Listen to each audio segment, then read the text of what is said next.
She wiped the last tear from her cheek before the bus pulled up, smoothed her uniform and tucked her son's small hand into hers. The city was still waking up, glass towers catching the early sun, coffee shops filling with commuters, taxis leaning on their horns. But for Maria the morning had been years in the making. Bringing her boy to work had been a decision wrapped in necessity and stubborn pride. Daycare was too expensive, the neighbors' hours didn't match her shifts, and school wouldn't start until next week. So she did what she always did, she found ways to make it work. Her son, Jamal, was 6 with a grin that could soften the strictest of faces and a mop of curls that refused every effort to be trained. He clung to his backpack like a lifeline, eyes wide at everything. The shimmering lobby, the chandelier that looked like frozen stars, the revolving door that swallowed people whole and spat them out into the street. Maria's employer, the kind of man who had his picture in glossy magazines sitting beside headlines about deals and donations, kept a private home office in a downtown building.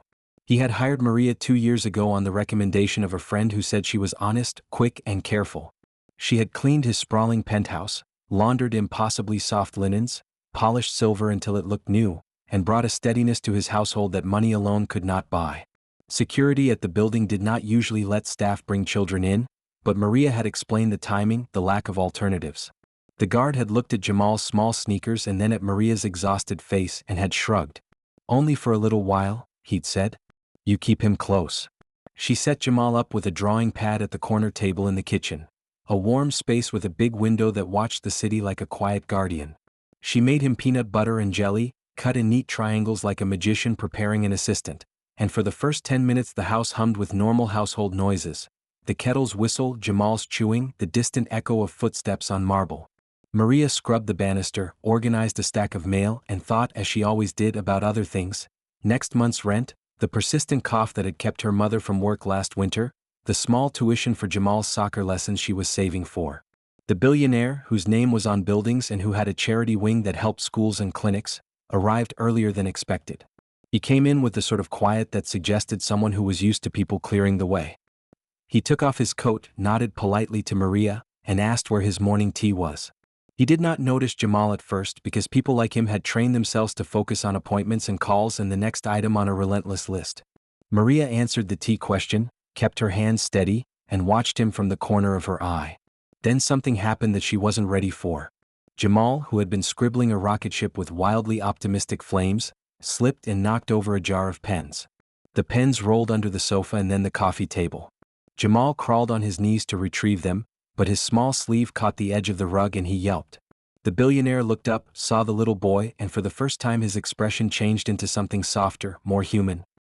He walked over without a guard behind him, knelt down, and offered Jamal the extra pair of hands the boy needed. "Hey," he said, voice low and patient. "You all right?" Jamal, stunned that this towering man spoke to him without a microphone or a schedule, nodded solemnly. Maria felt her breath catch. It was a small kindness, nothing to make headlines for, but in that moment it was everything. The man helped Jamal gather the pens and then, with the kind of curiosity money can't buy, asked what the boy liked to draw. Jamal held out his rocket ship with missionary pride. The billionaire examined it like it was a blueprint for something miraculous. "You know," he said, smiling, a gesture that reached his eyes, "when I was 6 I drew plans for skyscrapers I'd never seen. My mother gave me a crayon and told me to dream bigger." Maria wanted to tell him that she had a mother who had given her less than a crayon and more lessons about endurance. Instead she nodded and mumbled thanks. The man ruffled Jamal's hair like he belonged to the house. It was small and casual, but old things unspooled in Maria's chest. Memories of hands that had been rough and patient and the idea that sometimes power could be soft. Work resumed. Plates were cleared, silver stored, curtains adjusted. Jamal sat obediently, coloring, watching the grown-ups move like planets around him. At one point the billionaire stood by the window, hands behind his back, and stared at the city. Maria had the urge to apologize, to say she'd leave, to slip Jamal out before trouble found them. She was about to open her mouth when he called her name. "Maria," he said, and it wasn't a summons so much as an invitation. "Yes," she answered, a practiced calm underlining her voice. "How old is your son?" "6, sir." She had said his age 100 times to teachers, nurses, and clerks. Saying it to someone with a different kind of wealth felt strangely exposing. "And does he like building things? Drawing?" "He loves rockets," she admitted. "He wants to go to space. He says he's going to be an astronaut so he can see if stars are real." The man laughed, then surprising her with something brushed by gentleness. Stars are real, he said. And so are scholarships. They spoke briefly about Jamal's school, about kids in the neighborhood, about books. The billionaire listened as if he were hearing something rare, not just the small talk that usually passed through his life. Then he stood, handed a number to Maria's trembling palm and said, "Call my assistant. Tell her Jamal needs a desk and books and a place to practice. I want him to come by the office next week. We have a team that runs educational programs for kids in the community." Maria's throat tightened. She tried to reply, to say she couldn't accept such a thing, that they were fine, that gratitude was enough. But he would not accept silence. "Don't think of it as charity," he said. "Think of it as an investment in a small mind that will one day decide what to build." She found herself smiling in a way she hadn't allowed in a long time, foolish and brittle, and said, "Thank you." No amount of thanks would fit what she felt then.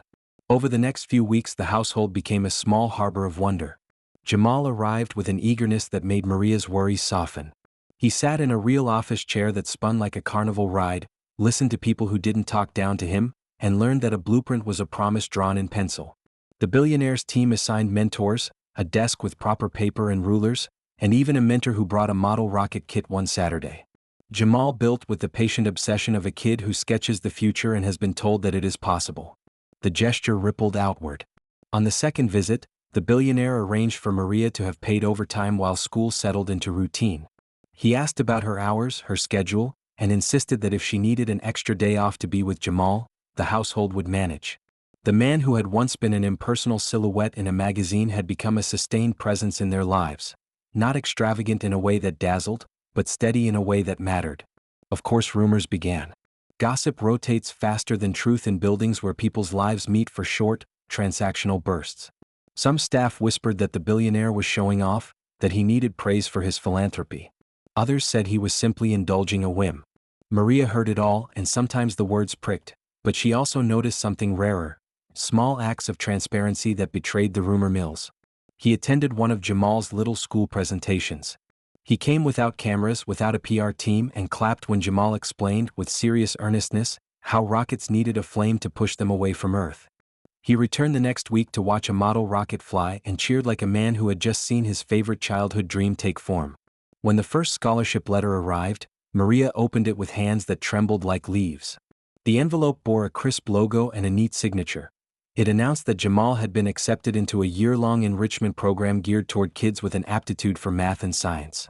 It promised supplies, mentorship, and a summer camp that offered a glimpse into engineering labs, something Maria had only glimpsed in documentary snippets on late-night TV.